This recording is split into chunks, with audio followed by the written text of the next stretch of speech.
Our topic today has to do with the way the roles we enact reflect and also build on culture. We're able to communicate mainly because we share the culture we act upon through language and use. It's called participant roles and the co-construction of culture. And we've chosen this cartoon because it says when you point your finger at someone, there are three fingers pointing back at you. And we find it very similar to what happens with language when we speak. When we speak, speakers assume social roles, which are institutional, roles such as occupation or status. They can be local participant roles. We're going to be dealing with this in a moment. They are also called participation frameworks, in which speakers and hearers wrap themselves what and how they say it. And finally, we'll deal with interactional roles.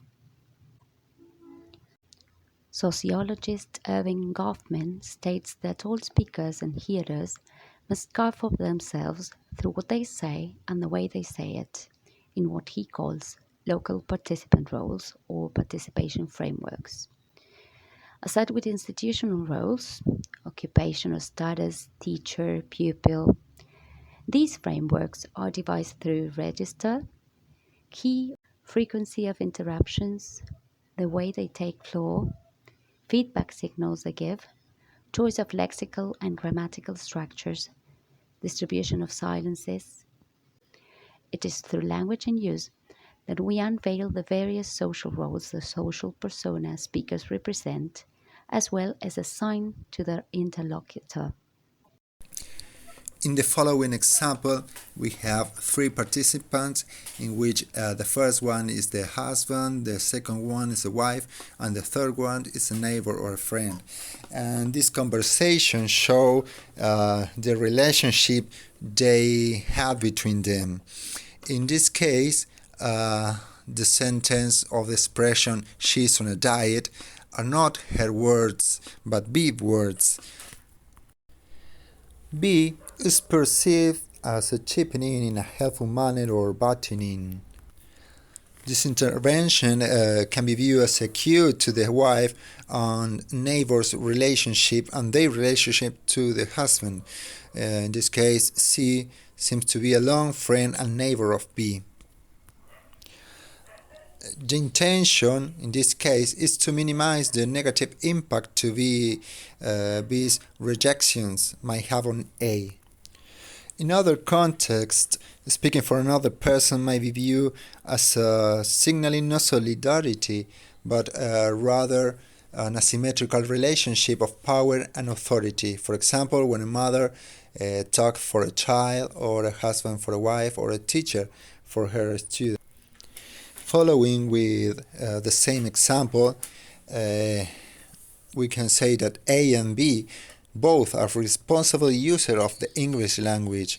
A is one who has the legitimate authority to offer a candy to a friend or a family, and the wife is the addressee.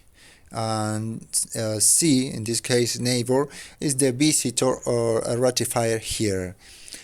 So listeners in a term may be acknowledged or non-acknowledged participant playing a variety of roles as addressees, hearers, eavesdropper, bystander. So it is through the enactment of these roles that culture is constructed through language and action. When constructing meaning, interpretation depends on participants' experience and field of perception, and also context of situation and culture. Speakers draw frames of expectations they share with interlocutors in a common cultural context and position themselves in the situational context.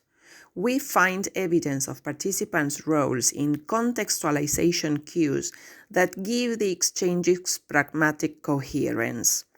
So we can conclude that language use is a cultural act because its users co-construct the very social roles that define them as members of a discourse community.